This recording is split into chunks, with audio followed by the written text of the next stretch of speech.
Quick video. Wilson Chandler got traded to the Philadelphia 76ers for basically cash. 2020 pick may turn into 21, 22 protected. Really nothing that you should worry about because the Nuggets not going to be terrible most likely in the next couple years because of the moves they made and the people they drafted. And neither will the Sixers. If the Sixers are bad, it'll be a shock because they are one of the best teams in the league, especially in the conference that they are in. But you never know what the pick turns out to. But it's basically to dump his salary so they can avoid the luxury tax.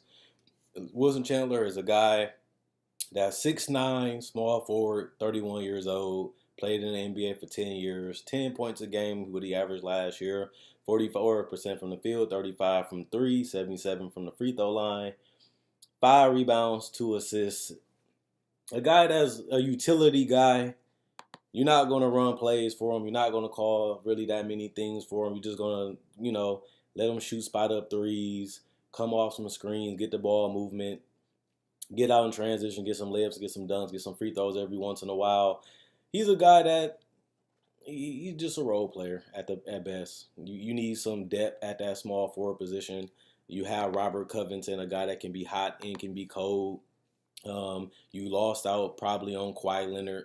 You lost out on LeBron. You lost out on Paul George. So you need somebody to back up him. I don't really see no small forwards really on this team at all besides Robert Covington. So it makes sense to have some backup and they can play a similar role because Robert Covington is just a 3 and D guy. He's one of the better defenders. He has the reach, he has the size, he has the athleticism, and he so happens to be a guy that can come off screens, knock down threes when he has to, and that's really about it on the offensive end. Wilson Chandler can do exactly the same thing. Plus, you're only paying on $12.8 million. You had the cap space. You're still trying to compete, and you still want to become an attractive place. Players want to go to teams that's winning, unless they're doing it for the money. You don't really see superstars going to one team anymore, unless they have stars, and they have two with Ben Simmons and Joel Embiid. But to me, this is really a just settle trade. If they don't get Kawhi Leonard, to me, they flopped. They were supposed to go from the team in the East that everybody going to fear in the future to now they're below Boston completely. They're going to probably be below Toronto, and the Wizards made some acquisitions that's good.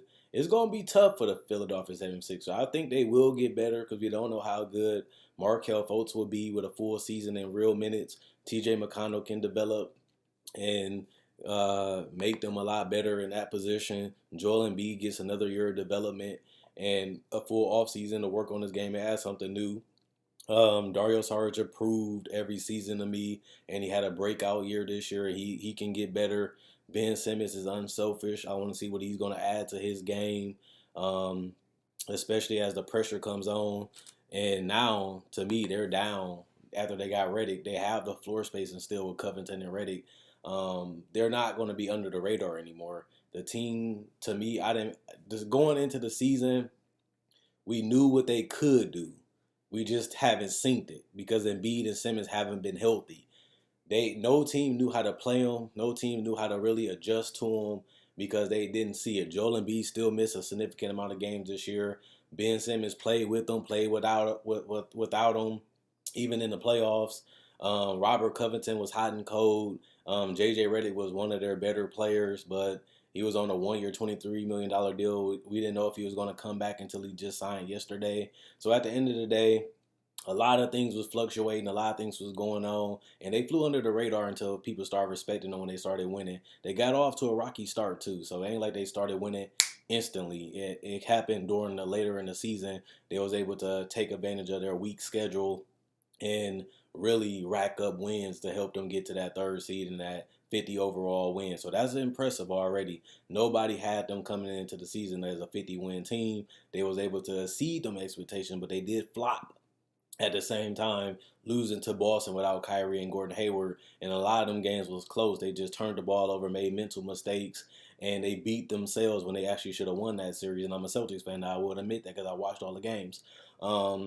But instead, they found themselves losing that series and going home quickly.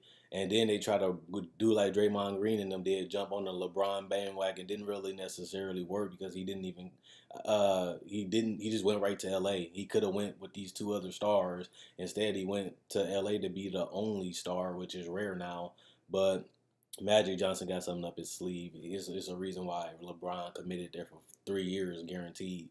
But that's neither here nor there. To me, the Sixers, this is one of their everything we tried didn't really work, but we need to still focus on next season. Let's try to land somebody next year, or let's just try to build on our chemistry this year. Remember, JJ Redick is not a part of their long term future. So we might see a lot more of Markel Fultz, even if he has to be a 6 man. Ben Simmons did look excellent. He did look amazing. Ended up winning Rookie of the Year. But we have to see more of him and Embiid play more together to really gauge how dominant this duo can be. Because right now they're just a duo. And like I said, they actually found a way to use Saric, even though he had to really adjust his game to just shoot threes. He was able to have more of an all around game as the season went on. And he really showed up in the playoffs to me too, but he showed up a lot. His numbers was going up all year and he was getting more consistent. I feel like his rookie year, he was definitely more of a volume shooter. Couldn't really blow past nobody. Didn't have a knockdown jump shot. It was just a huge learning curve. But he could have gave up. He could have just stopped. He kept going and got better.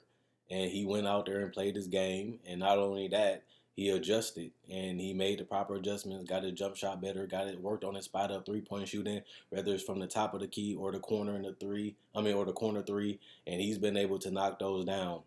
Same with Covington, he was a volume shooter, but a little thing that people don't know about Covington is that he never was a terrible shooter or like a horrible shooter. It's just the fact that they had Jahlil Okafor, they had Nerlens Noel, they didn't have the floor spacing, so it was so easy to guard Covington because he really didn't have no game besides shooting threes, and he was a streaky volume 3 point shooter at that. He was getting up a lot of attempts, but he didn't really have the floor spacing or the ability to be open because they didn't really have a threat like Joel Embiid. They didn't really have a threat like Ben Simmons in the pick and roll or in general because Ben Simmons is a decent scorer. He needs to continue to add to his game. So that's one thing I would definitely say that they're still trying to figure out who's going to be that third guy. Whether Sarge or Markel Fultz develop into those guys, that's even better because you'll have them on rookie scale contract. Remember, Markel Fultz is now a rookie. He still got 3 more years on this deal. And even then, he'll be a restricted free agent. Dario Sarge is, like I said, he continued to improve. So this could be something good, but he's another veteran that's not going to whine, not going to complain. He's going to go in here and do what Brett Brown asks him to do. He's going to fit that role that Covington can fit. He can play some small ball forward because he's 6'9" and he does have the wingspan and the athleticism and he can shoot.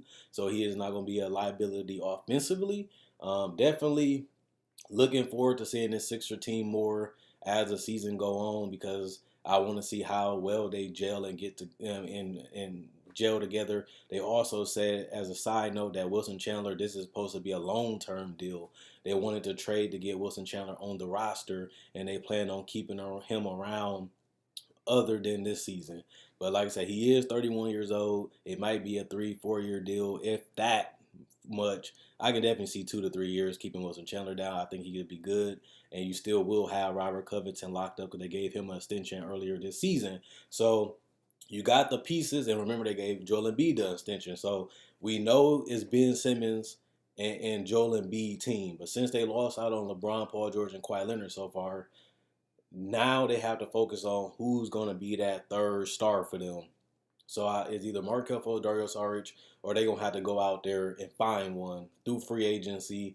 And they basically done with being a lottery team in the draft because they're going to be one of the best teams in the Eastern Conference, guaranteed, because the East really got weaker again.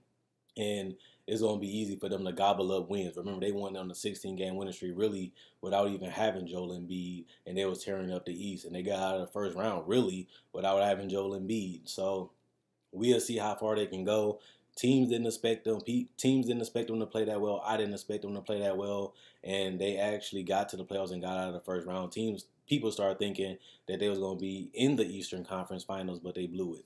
So Let's see what they do this year. Let's see if they can stay healthy. Let's see if they can grow. And let's see if Markel Fultz-Sarge can grow into that third star role, because that's what they definitely going to need if they want to win a championship. They're going to need multiple handlers, multiple three-point shooters, and multiple scoring, and people that can switch and play multiple positions. Check, check, check, check, check. They just got to get developed to that star stage or find one. And that's what we're going to see if they can do. But if I'm a player, I don't mind going to Philly because they have the talent and they're young and they can continue to grow. And you have a team that you already won 50 games and you can add to that. That's pretty fun. But at the same time, they are in the East. That's another easier path, especially now that LeBron left. So I think players will start considering that as the seasons go on and this team continues to get better with their youth and experience and their basketball IQ getting enhanced. Check out my website, analysisplayground.com. Link in the description, comment section below. Check out my Facebook page, analysisplayground.com. Link in the description, comment section below. Quinn Wade, Basketball Analysis, I'm gone. And like on Facebook to show support. And let me know what you guys think about Wilson Chandler getting traded to the Sixers.